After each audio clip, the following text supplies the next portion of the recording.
Hi, I'm Dr. Jason J. Campbell, and I want to thank you for taking the time to watch my videos.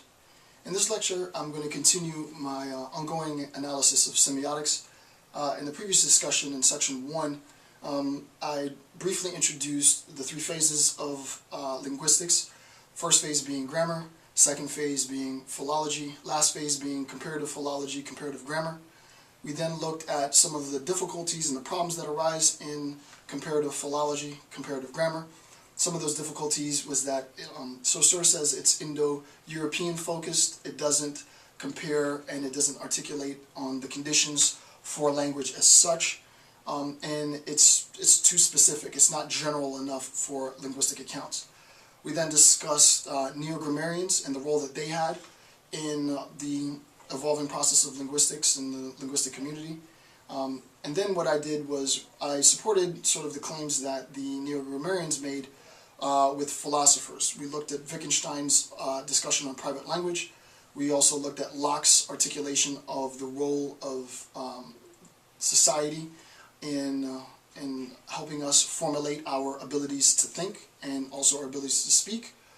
And we concluded with sort of Saussure's attempt to finally articulate and a recognition that he, sort of historically speaking, has situated himself at the tail end of this, what was at the time, it started a whole new beginning, but what was at the time the tail end of this attempt to systematize linguistic analysis. And with that, we're going to go a little bit deeper in this next series, section 1.2, into what that system looks like, at least the rudimentary aspects of the system. So again, this is an intro to semiotics.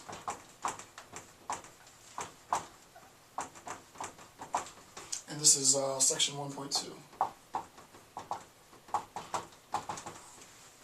Alright, data and aims in linguistics. So the first thing is that language is the data of linguistics. That's extremely important, right?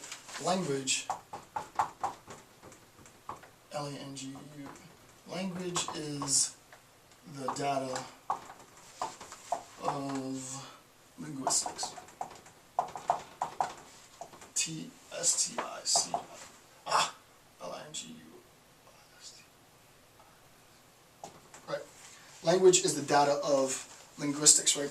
In linguistics, what we're, like any science, the physical hard scientist, the geologist goes out into the world and assesses a particular structure. That particular structure serves as the data for her assessment. Similarly, in linguistics, language becomes a structure, right? Becomes the edifice, if you will, with which the linguist analyzes the meaning, which again is going to be very important. Right now I'm not going to get into that, but later we'll see the meaning and the significance of the language, right? Why is the statement, "the cat is on the mat," meaningful when stated by me? Why is it that the case? What is the relationship between that statement and the existence of the thing? We'll talk about that in a bit. That is, language is that which is being analyzed, right? What we're doing is we're analyzing language as linguists. A little bit, the only little sort of asterisk, the only little caveat is that it's not only the case that we're going to be analyzing language. Contemporary linguists, this is what they're doing. For Saussure and for his students and his disciples, it wasn't just the case that he was analyzing language, but I mean Saussure created the science of semiology. So for him, it wasn't just an analysis of the language. That's a function of his work. What he did was he created the structure to analyze language, right? So what he did is exponentially important because he created the framework, the tools. He gave us the tools in which we analyze language because he was able to recognize that there needed to be an articulation of, quote-unquote, the conditions for the possibility of systematic analysis of language. And that's what he created. He created the structure. Actually, I'll take that back. I hate the word created, right? He discovered the structure, because hard scientists don't say that they create stuff, they say that they discover it. And I have a little personal pet peeve with that. People think that people in the social sciences, we make stuff up. So I was wrong, I misspoke. He didn't create it, he discovered it, because I would argue that semiotics was always there in the world. It was and it is a way of understanding human speech, human language, also human thought. And he didn't create this. He discovered the truths in the world, and he just wrote those truths down. So, scratch creating it, he discovered it. And did I write create? Because I'll erase that. Okay, that's my own little personal pet peeve. Okay, so 3 aims of linguists. So these are three aims of the linguist. And what are they? The first aim is a record of all languages and their familial associations, right? So we want to keep a record of all languages, right? You can see this is directly in opposition to the comparative philologists that were looking at Indo-European languages. The linguist, the semiologist, wants to do a comparative account, not a comparative, a record, keep a record of all languages, right? So we'll put all languages. And we're going to start pretty basic. There's nothing really deep there to get into any depth.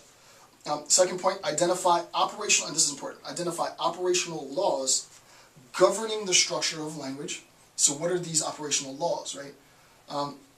Even today we can still ask these questions. It's not the case that what Saussure, Lacan, Locke, Peirce have done is in any sense exhaustive.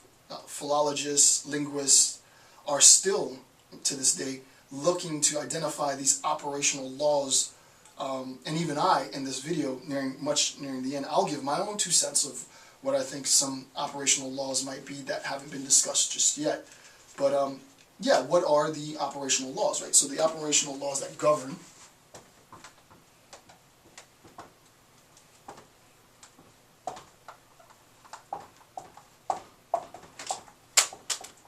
what are the operational laws governing language?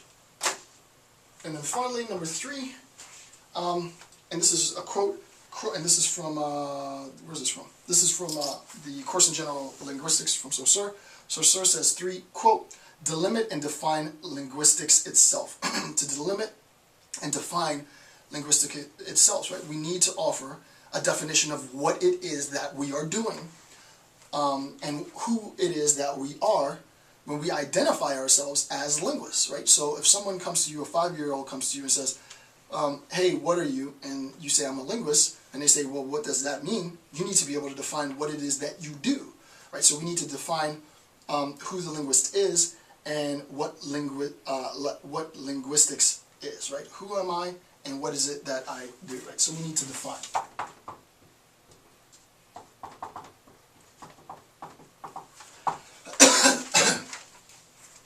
So I need to, as he says, quote, delimit and define linguistics itself. Okay, here is an important point, and this is a quote from Saussure.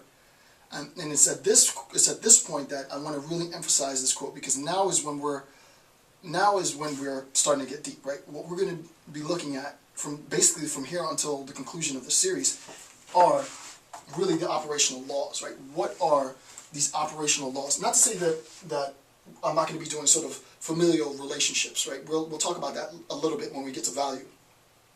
And I'm not going to talk about 3 at all.